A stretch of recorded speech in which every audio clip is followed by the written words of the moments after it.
નમસ્કાર, હું છું બાવો. સિમ્પ્લિફાય કરીએ આપણી લાઈફ આવો. એમ કહેતો હતો કે ભલે તમને એમ લાગે કે હું પોતાની જાતને બાવો કહું છું, પણ મને ખબર છે કે હું બાવો છું નહીં, હું માત્ર પોતાની જાતને બાવો માનું છું. અને આ અવેરનેસ આપણે બધાએ જાળવવાની જરૂર છે. આપણે જે પણ પોતાને માની બેઠા છીએ અથવા માનીએ છીએ અથવા માનવાનો પ્રયત્ન કરીએ છીએ અથવા આપણે જે પણ બનવાનો પ્રયત્ન કરીએ છીએ, એ આપણને લાગશે કે આપણે બની ગયા છીએ કે નથી બન્યા, પણ બન્યા પછી પણ આપણે માત્ર એવું માનીએ છીએ કે આપણે એ બન્યા છીએ, અથવા ઘણી વખત નહીં બનીને બી એવું માનીએ છીએ કે આપણે બન્યા છીએ. પણ આપણે કંઈ બનવાની પ્રોસેસમાં અહીંયા નથી. અને જ્યારે આપણે કંઈ નથી અને માત્ર જે પણ છે એ બધું આપણે માની બેઠેલું છે, તો તમે પાણી કે પારદર્શક કાચ જેવા થઈ જાઓ છો. તમારો કોઈ રંગ કે તમારો કોઈ શેપ, તમારો કોઈ ફોર્મ ક્રિસ્ટલાઇન હોતું નથી. કાચમાં કંઈ અટકતું નથી અને પાણી પોતે ક્યાંય અટકતું નથી. કમળ કશાથી ખરડાતું નથી અને મણી કશાથી ભંગાતો નથી. બુદ્ધ ભગવાને મણી અને પદ્મ એમ કરીને મણિપદ્મ હુમ એવી ઉપમાથી સમજાવ્યું. મણી જેવા બનો અને પદ્મ જેવા બનો at the same time, soft and hard, colourful and colourless. રાતે બીડાઈ જાય અને ક્યારેય ના બીડાય. સહેજ પણ હાર્શ કન્ડિશનમાં એના પર ડાઘો પડી જઈ શકે, પણ એ પોતે કશાથી ખરડાય નહીં. અને જેવો ડાઘો પડે કે રાતે બીડાય અને ફરીવાર ખુલે એટલે ફરીવાર એ તાજું થઈ જાય. આ કમળ એટલે સહસ્ર કમળ, ધ ક્રાઉન ચક્ર, સહસ્રાર, ચેતનાનું ચક્ર. અને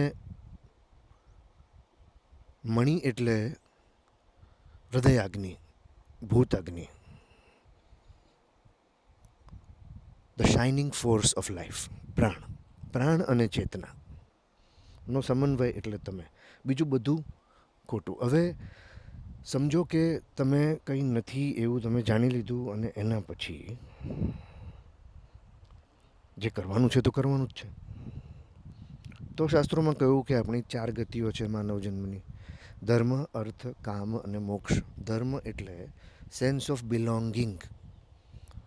ધર્મ એટલે અનકન્ડિશનલ એક્સેપ્ટન્સ. ધર્મ એટલે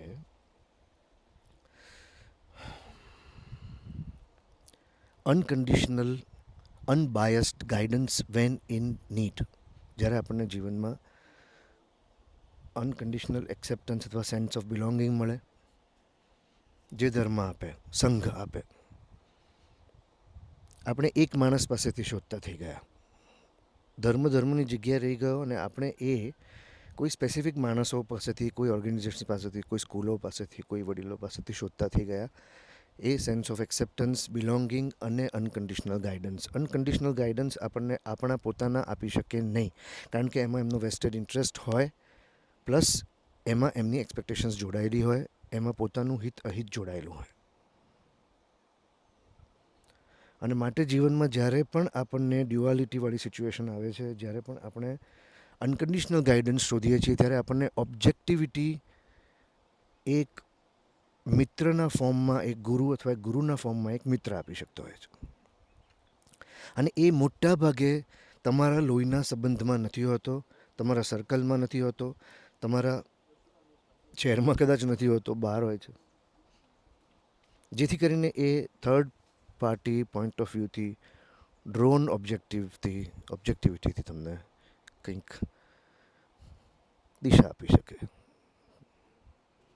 તો ધર્મ એટલે આ 3 વસ્તુઓ: sense of belonging, sense of acceptance, unconditional, અને unconditional guidance van needed.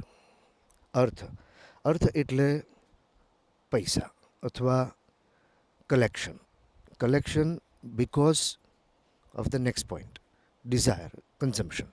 We want to collect because we have to look at our desires, we want to fulfill our desires, we feel a sense of freedom, a sense of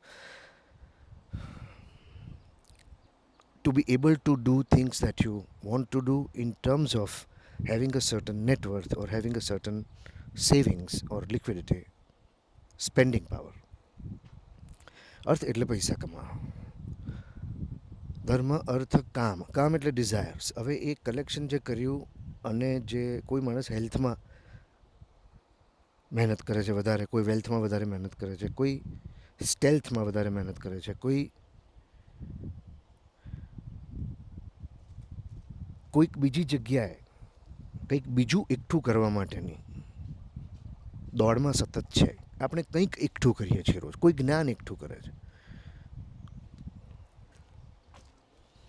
સતત એકઠું કરીએ છીએ. કીડીમાંને આપણામાં કે બીજા જીવોમાં, ખિસકોલીમાંને આપણામાં એ વૃત્તિ હજી જીવની ગઈ નથી. આપણે કંઈક સતત ભેગું કર્યા કરીએ છીએ. અર્થ એટલે ભેગું કરવું, કામ એટલે ડિઝાયર્સ ભેગું કરેલું વાપરવી શકવું, અને એ વાપરવા માટે જે ડિઝાયર્સને ફૂલફિલ કરી શકવી આપણે વાપરીએ છીએ બધે. એ જુદી જુદી વસ્તુ જે પણ ભેગી કરીએ છીએ. અને મોક્ષ એટલે આ ત્રણેયથી અનઅફેક્ટેડ પણ એટ ધ સેમ ટાઈમ રહીને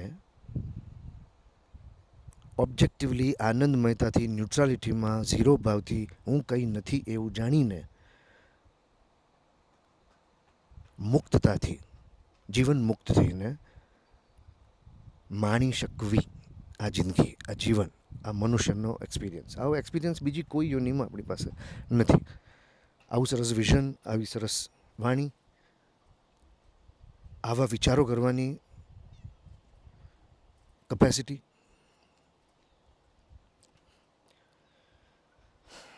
અને પોતાના જ મશીનને એનાલાઇઝ કરીને રિપેર કરી શકવાની કેપેસિટી. પણ એક કેપેસિટી આપણે ગુમાવી બેઠા છીએ, જે છે કંઈ નહીં કરવાની વસ્તુને સમજવી. કંઈ નહીં કરવાનું એટલે અકર્મી નહીં, એટલે કર્મથી ત્યાગ નથી લેવાનો, પણ જે કર્યું છે એ તમને કંઈક અમુક દિશામાં, અમુક માપમાં આપશે, આજે નહીં ને કાલે, એવી રાહ ના જોવી. અને જ્યારે એ વસ્તુ સમજાઈ જાય છે ત્યારે ઘણી બધી એક્સ્ટ્રા પ્રવૃત્તિ, એક્સ્ટ્રા ખોટા એફર્ટ તમે કરતાં બંધ થઈ જાઓ છો. કારણ કે તમને ખબર પડી જાય છે કે સામા પ્રવાહે તરવા જેવું છે. સામા પ્રવાહે તરી શકાશે, પણ વહેલા મોડા થાકવાના, અને થાકીને કાં તો બેભાન થઈ જવાના અને ફ્લોમાં માથું પછડાઈને મરી જવાના. કારણ કે આગળ ગમે ત્યાં વોટરફોલ આવી શકે છે.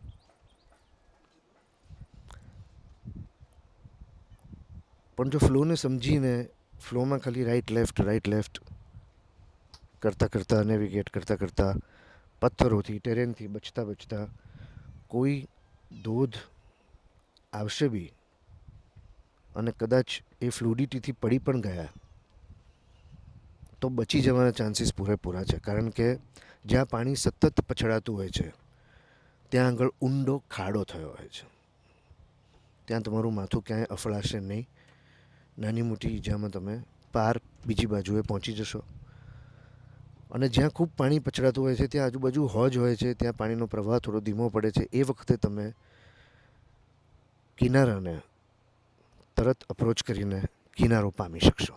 અને એ પછી તમારી પાસે પાણીમાં ખેંચાવા કરતાં પૃથ્વી પર ચાલવાની ઈઝ હશે. ઝાડ પર ચડી જવાની કે ક્યાંક બખોલમાં સંતાઈ જવાની